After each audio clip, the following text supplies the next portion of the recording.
We're talking about the best tech of the past decade. I'm just going to kind of open it up to general gadgets right now.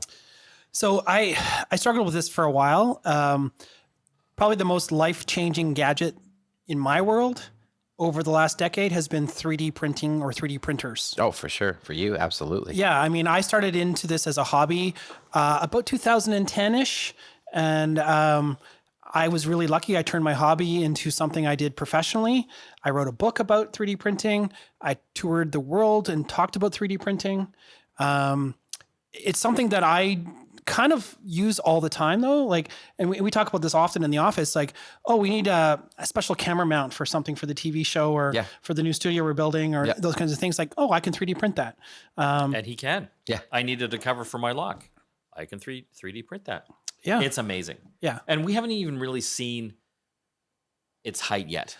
No, the big problem that 3D printing had when it first came at the beginning of the decade was that it got overhyped and under-delivered. Yeah, everyone thinks they're going to be able to 3D print their car. Right. Yeah. And you know, it's just not that simple. It does have a learning curve. It's not perfect. It's not the magic bullet for everything. You still need to do some, you know, traditional things a certain way, but it's a fantastic tool to have in your toolbox if you know how to use it. And it's a really inexpensive way of getting super nerdy and getting to hack and play with tech in a really fun way that I've enjoyed it immensely. Yeah, you know what I'd like to see is just a little bit more finishing on the 3D printed stuff. So like just like the texturing and stuff, because I find a lot of the stuff has that sort of plasticky, you know, 3D plasticky feel to it. I'd love to see John. I'd like to just a little bit of like a little more, you know, maybe it's some textures and some. Well, yeah, and keep in mind a lot of the times the stuff I brought into the office have been quick and dirty prints. Yeah, no, I understand. You can get, you know, how much money do you want to spend? Yeah. How good a quality do you want, right? So I saw a house. Also, one of the recent things I follow on Instagram was a building that was 3D printed. Yes. You know, so that we're seeing that now. Absolutely. Yeah. And I mean, I toured Canada 3D scanning Canadians for an art project with Douglas Copeland. That was so cool. And we made a giant sculpture that we 3D printed. Took a year to 3D print. It's incredible. But they're faster now. Not really. No. We had to print a lot. Oh, okay. Volume. Okay, I want to talk about another big story this past decade as far as technology, and it would have to come down to drones. And I think one of the big ones that really hit the mainstream was the DJI series of drones, the Phantom 3. I mean, not cheap for this one. It was kind of more of a prosumer one, coming in between $1,000 to $1,500, depending how you tricked it out. But drones, again, they've had a tough go because of safety issues, obviously, and privacy. But we haven't seen the last of them. No, absolutely. They become very commonplace in a lot of different things that we take for granted now. Almost every TV show you're probably watching is using a drone to film some of those sequences, TV shows and movies. But it's being used in so many other industries as well, like for surveying.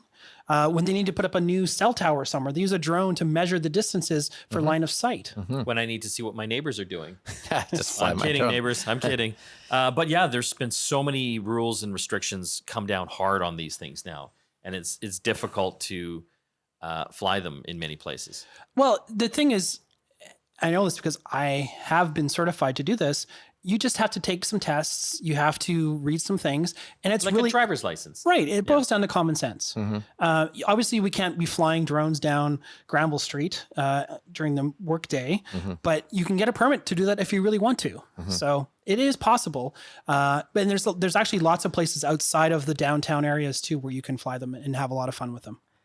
Any gadgets for you that stood out this decade? Well, there's been things that have just flamed, like that have, become super hot, like one-time wonders, one-hit wonders. Yeah. The flip camera. Oh, the flip camera. And, I think like describe that thing. Well, there's a whole homage to this idea of like these, because the smartphones now replace so many things, right? But over the last decade, there has been some pretty amazing devices, single purpose devices. The flip was this inexpensive, right? Little device about the size of a juice box, Yeah, it looked like a juice box. Like a juice box. Had a camera on it and a big red button.